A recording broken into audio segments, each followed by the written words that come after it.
सौराष्ट्रे सोमनाथं च श्रीशैले मल्लिकार्जुनम् उज्जयिन्यां महाकालम् ओंकारं ममलेश्वरम् परल्यां तु वैद्यनाथं च डाकिन्यां भीमशंकरम् सेतुबन्धे तु रामेशं नागेशं दारुकावने वाराणस्यां तु विश्वेशं त्र्यंबकं गौतमी तटे हिमालये तु केदारं घुस्मेशं च शिवालये एतानि ज्योतिर्लिंगानि सायं प्रातः पठेन्नर सप्तजन्म कृतं पाप स्मरणेन विनश्यति। कहने का आशय ये है, ये जो 12 ज्योतिर्लिंगों का नाम मैंने आपको बताया, अगर इन 12 ज्योतिर्लिंगों का नाम कोई व्यक्ति स्नान करने के बाद नित्य प्रातः एक बार स्मरण कर ले, तो मैं पूरे दावे के साथ कहता हूं, मुझे सनातन धर्म में इतना विश्वास है कि उसके 7 जन्मों के पाप नष्ट हो जाएंगे, 7 जन्मों के उसके दूषित प्रारब्ध समाप्त हो जाएंगे। भगवान शिव के इन 12 ज्योतिर्लिंगों का जो नित्य प्रातः सायं स्मरण करता है, उसके जीवन में किसी तरह का दुर्भाग्य नहीं उदय हो सकता है, केवल स्मरण करने मात्र से। अब सोचिए कितनी महिमा है कि अगर उन ज्योतिर्लिंगों का आप स्मरण कर रहे हैं, तब आप 7 जन्म के पाप ताप से मुक्त हो रहे हैं। और अगर उन ज्योतिर्लिंगों का आपने दर्शन कर लिया, तो पूछिए, सोने पे सुहागा हो जाएगा, मनुष्य का शरीर धारण करना सफल हो जाएगा। तो बताना चाहूंगा पहले ज्योतिर्लिंग के बारे में। गुजरात के सोमनाथ में जो ज्योतिर्लिंग है, उसका नाम है सोमनाथ ज्योतिर्लिंग। ये वर्णन जो है, इसका वर्णन महाभारत में, श्रीमद् भागवत महापुराण में और शिव पुराण में और स्कंद पुराण में मिलता है। ऋग्वेद में सोमेश्वर महादेव का वर्णन है। सोमनाथ ज्योतिर्लिंग को भगवान शिव का पहला ज्योतिर्लिंग माना जाता है। चंद्रमा को प्रजापति दक्ष ने क्षय रोग होने का श्राप दिया था। ये चंद्रमा जो है, ये दक्ष के दामाद हैं, और दक्ष ने अपनी 27 बेटियों को चंद्रमा के साथ ब्याह दिया था, जिसमें रोहिणी के प्रति चंद्रमा का बड़ा अनुराग था, और शेष बेटियों को चंद्रमा बड़ी उपेक्षा की दृष्टि से देखते थे। वो बेटियां जब आकर के दक्ष के यहाँ शिकायत करी, तो दक्ष ने चंद्रमा को क्षय रोग होने का श्राप दिया था, और उस श्राप के प्रभाव से बचने के लिए, मुक्ति के लिए, चंद्रमा ने भगवान शिव की उपासना की और इस सोमनाथ ज्योतिर्लिंग की स्थापना उन्होंने मृत्युलोक में सौराष्ट्र में की।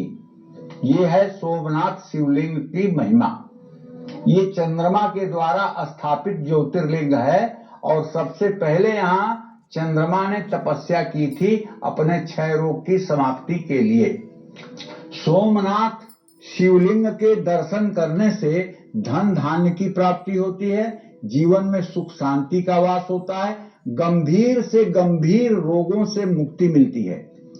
इस शिवलिंग के दर्शन करने मात्र से अकाल मृत्यु का भय समाप्त हो जाता है। इस शिवलिंग की उपासना करने से जन्म कुंडली में अगर चंद्रमा शनि के साथ है विष योग में, तो उसका भी प्रभाव समाप्त हो जाता है।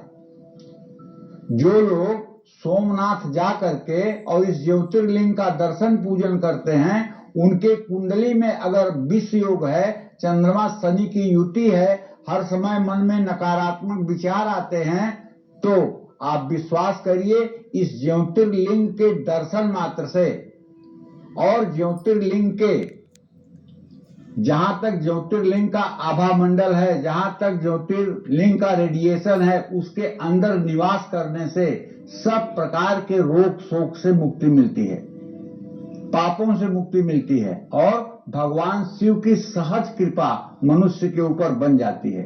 इस ज्योतिर्लिंग के दर्शन से मानसिक तनाव तो समाप्त हो जाता है, और धन धान्य की प्राप्ति तो होती ही होती है। इस ज्योतिर्लिंग का दर्शन करने अगर नहीं जा सकते हैं, तो घर में ही एक मंत्र का जप आप करें। ओम भूमिपुत्राय विद्महे सहस्र कीर्तनाय धीमहि तन्नो शंभु प्रचोदयात्। और अगर नहीं जा सकते हैं तो कोई बात नहीं, सबके भाग्य में तीर्थ नहीं लिखा होता है भाई। तो आप जो मैंने पहले श्लोक बताया है, सौराष्ट्रे सोमनाथम च श्रीशैले मल्लिकार्जुनम उज्जैन्याम महाकाल ओंकार ममलेश्वरम परल्याम वैद्यनाथम च डाकिन्याम भीमशंकर सेतुबंधे तु रामेशम नागेशम दारुकावने वाराणस्याम तु विश्वेशम त्र्यंबकम गौतमी तटे हिमालय तु केदारम भूष्मेशम च शिवालय। अगर इन 12 ज्योतिर्लिंग का आप सुबह शाम स्मरण करते रहें, तब भी मैं दावे के साथ कह सकता हूं कि आपको उन ज्योतिर्लिंगों के दर्शन का फल मिल जाएगा। क्योंकि एक बात बहुत अच्छी तरह से जान लीजिए, पूजा जो होती है वो न तो शरीर से होती है न तो वस्तु से होती है। पूजा जो होती है वो चित्त से होती है।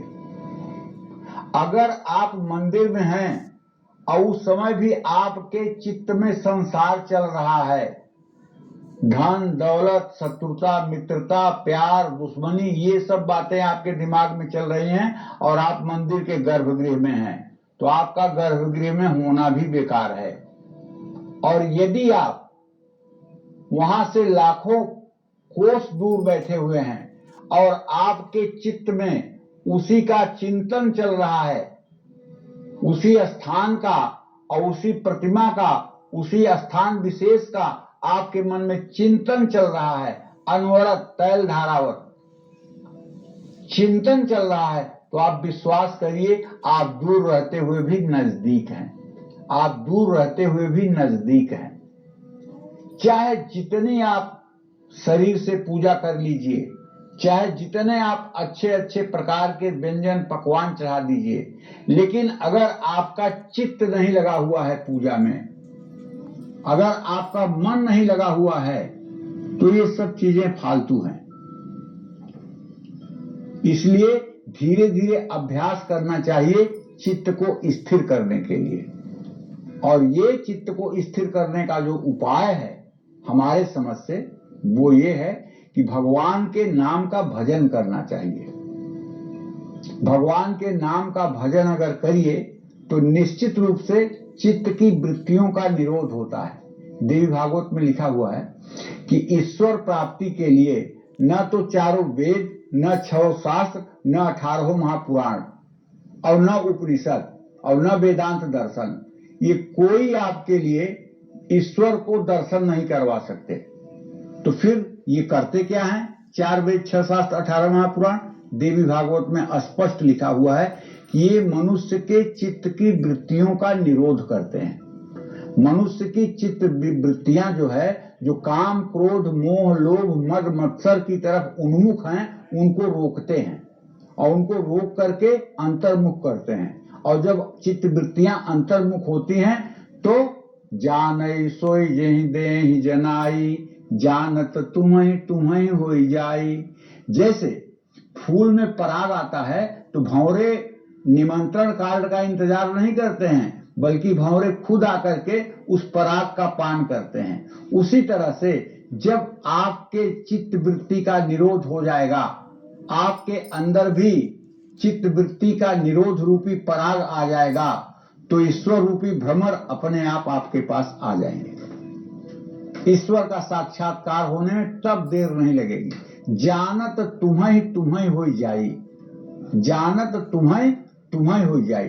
1 सेकेंड के लिए भी अगर आपका मन एकाग्र होकर के और पूजा में रहे और अन्यत्र न जाए, तो समझ लीजिए आपका जीवन साकार हो गया। जय मां विंध्यवासिनी।